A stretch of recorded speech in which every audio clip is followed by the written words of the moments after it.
నమస్తే welcome to our channel. Tollywood లో అయినా బాలీవుడ్ లో అయినా వరుస విజయాలతో వరుస సినిమాలతో దూసుకుపోతున్నారు సాయి పల్లవి అండ్ రష్మిక మందాన. మరి వీరు ఒక్కొక్క సినిమాకి ఎంత రెమ్యూనరేషన్ తీసుకుంటున్నారో, అసలు వీరి సినిమాలు ఎందుకు అంత సక్సెస్ అవుతున్నాయి, కథల ఎంపిక లేదు అంటే ఇంకేదైనా సీక్రెట్ ఉందా చూసేద్దాం. దీన్ని పూర్తిగా విశ్లేషించడానికి మనతో పాటుగా ఉన్నారు సీనియర్ జర్నలిస్ట్ హేమసుందర్ గారు. సార్ నమస్తే. నమస్తే అమ్మా. సార్, ఇటీవల కాలంలో వచ్చే సినిమాల్లో కూడా మాక్సిమం అన్ని సినిమాల్లో సాయి పల్లవి రష్మిక మందాన హీరోయిన్లుగా కనిపిస్తున్నారు. వాళ్ళు ఉంటే సినిమా హిట్టే.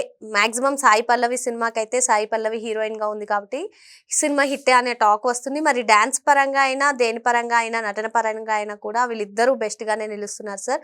మరి వీరి రెమ్యూనరేషన్ ఎంత ఉంటుంది, అసలు వీరు అంత మోస్ట్ సక్సెస్ఫుల్ గా ఉండడానికి రీజన్స్ ఏంటి, కథల ఎంపిక లేదంటే ఇంకేమైనా సార్? దీనిపైన మీ అభిప్రాయం ఏంటి? అంటే సినిమా ఫీల్డ్ లో సెంటిమెంట్ ఉంటుంది. ఇప్పుడు గోల్డెన్ లెగ్ ఐరన్ లెగ్ అంటారు కదా. కొంతమందికి గోల్డెన్ లెగ్ అని పేరు, కొంతమంది యాక్ట్ చేస్తే ఐరన్ లెగ్ అని.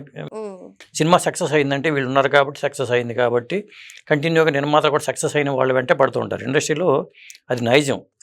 ఇప్పుడు అమ్మాయి మహానటి కీర్తి సురేష్ మంచి పేరు వచ్చింది, కానీ ఆ అమ్మాయి తర్వాత ఫెయిల్యూర్స్ వచ్చిన తర్వాత ఒకప్పుడు చాలా వీళ్ళందరితో మీరు చెప్పిన సాయి పల్లవితో పోల్చుకున్నా లేకపోతే రష్మికతో పోల్చుకున్నా కీర్తి సురేష్ అందంగా ఉంటుంది.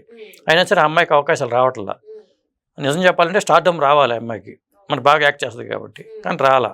ఇప్పుడు లేటెస్ట్గా వచ్చిన అమ్మాయి మీనాక్షి చౌదరికి మంచి పేరు వచ్చింది. అయినా రెమ్యునరేషన్ పరంగా చూసుకుంటే నువ్వా నేనని పోటీ పడుతున్న వాళ్ళలో సాయి పల్లవి రష్మికగానే ఉంటారు. ఎందుకంటే వీళ్ళు సినిమా సక్సెస్ అవుతున్నాయి. అది సక్సెస్ అయ్యిందంటే కారణం డైరెక్టర్ గొప్పతనం అవుతుంది, కానీ వీళ్ళ గొప్పతనం కాదు.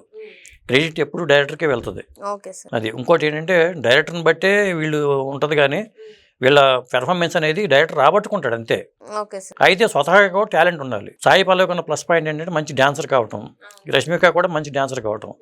ఇద్దరితో పోలిస్తే సాయి పల్లవి కన్నా రష్మిక అందంగా ఉంటుంది, అది ఒప్పుకొని తీరాల్సిందే. కాకపోతే అందంగా లేకపోయినా సాయి పల్లవి పెర్ఫార్మెన్స్ పరంగా రష్మిక చేస్తుంది, కానీ సాయి పల్లవి ముందు చెప్పాలంటే కంపేర్ చేసుకుంటే సాయి పల్లవి ముందు ఉంటుంది. డైలాగ్ డెలివరీలో ఎవరు బెస్ట్ అంటారు sir? Sai పల్లవినే best. Sai Pallavi dialogue delivery కానీ, ఫేషియల్ ఎక్స్ప్రెషన్స్ కానీ, ఎమోషనల్ సన్నివేశాల్లో భావోద్వేగాలు పండించే విషయంలో ఆ అమ్మాయి సక్సెస్. డ్యాన్స్ మూమెంట్స్ పరంగా కూడా అమ్మాయి సక్సెస్. అందుకనే ఇద్దరు రెమ్యునరేషన్ పరంగా మీరు అడిగారు. రెమ్యునరేషన్ పరంగా చూసుకుంటే ఈ అమ్మాయి కూడా చావా సినిమాకి దాదాపు రష్మిక 4 కోట్ల దాకా తీసుకుందని సమాచారం అయితే ఉంది. అలాగే మరి తండేల్ సినిమాకి ఆ అమ్మాయి 4 నుంచి 5 కోట్లు అని చెప్తున్నారు. రెమ్యునరేషన్ పరంగా కూడా పోటీ పడుతున్నారు వీళ్ళిద్దరు.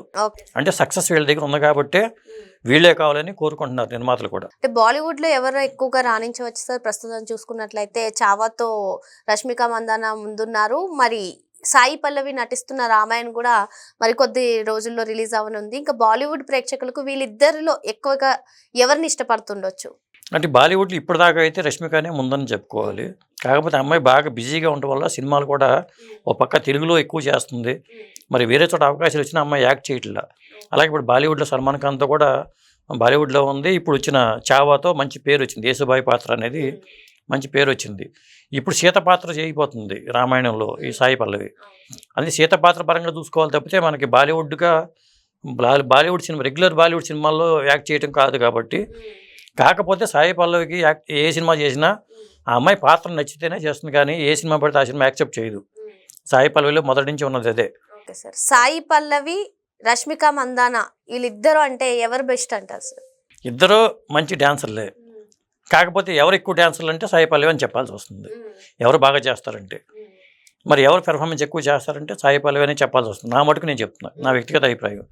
మళ్ళీ ఎవరు ఎక్కువ అందంగా ఉన్నారంటే రష్మిక అని చెప్పాల్సి వస్తుంది. ఇక్కడ అంటే అందం పరంగానే రష్మిక, అందం పరంగా రష్మిక ఉంటుంది. యాక్టింగ్ డాన్స్ చూసుకుంటే సాయి పల్లవితో మనం కంపేర్ చేయలేం. ఇంకోటి సెంటిమెంట్ పరంగా ఈ అమ్మాయి గోల్డెన్ లెగ్ అని చెప్పుకోవాలి, ఆ అమ్మాయి గోల్డెన్ లెగ్ అని చెప్పుకోవాలి. అందుకని ఇంత పోటీ ఉన్నప్పుడు టైంలో వీళ్ళతో పోటీ పడాలంటే వేరే వాళ్ళతో వేరే హీరోయిన్లకి అవకాశాలు రావాలని కష్టంగా ఉంది. అంటే సెంటిమెంట్ ఒకటి, వీళ్ళు నటిస్తే సినిమా హిట్ అనే ఒక నమ్మకం ఒకటి. ఆ నమ్మకం కూడా వేరే వాళ్ళ అవకాశాలు వీళ్ళు అందుకుపోతున్నారని చెప్పాల్సి వస్తుంది. సార్, ఇప్పుడున్న టాప్ హీరోస్లో కూడా హీరోయిన్గా సాయి పల్లవినా లేదు అంటే రష్మిక మందాన అంటే ఎవరిని చూస్ చేసుకునే అవకాశాలు ఎక్కువగా ఉన్నాయి సార్? అంటే సాయి పల్లవి ఏంటంటే ఏ సినిమా పడితే ఆ సినిమా ఒప్పుకోదు. ఆమె కథ నచ్చాలి, పాత్ర నచ్చాలి. అట్లా నచ్చితేనే అమ్మాయి యాక్సెప్ట్ చేస్తుంది. ఏ సినిమా పడితే ఆ సినిమా చేయట్లా.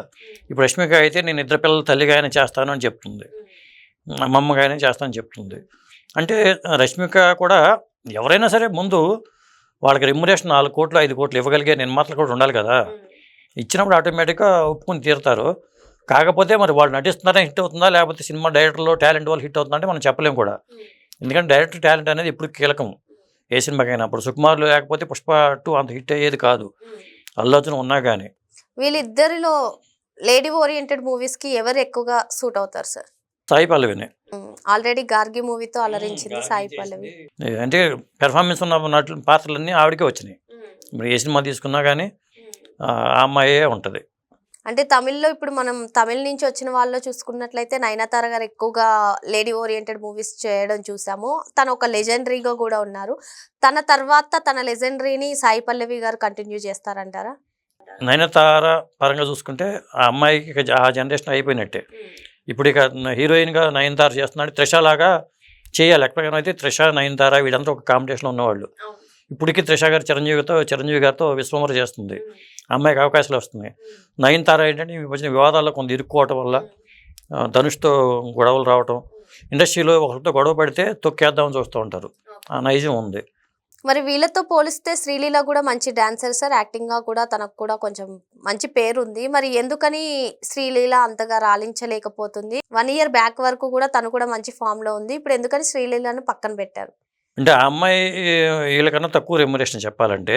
మంచి డాన్సర్, ఆ విషయంలో ఒప్పుకోక తప్పదు.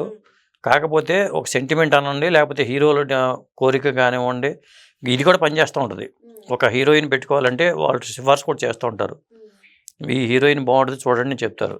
అంటే బలవంతంగా తీసుకోమని చెప్పరు, సజెస్ట్ చేస్తారు. ఈ హీరోయిన్ బాగుంటుంది, ఈ కొన్ని 4-5 పేర్లు తీసుకెళ్తే డైరెక్టరు వీళ్ళని అడిగి చూడండి అని చెప్తారు, ప్రయారిటీ చెప్తూ ఉంటారు వాళ్ళు. అట్లా ఉంటుంది. ఆ కోవలో శ్రీలీల ఉండకపోవచ్చు.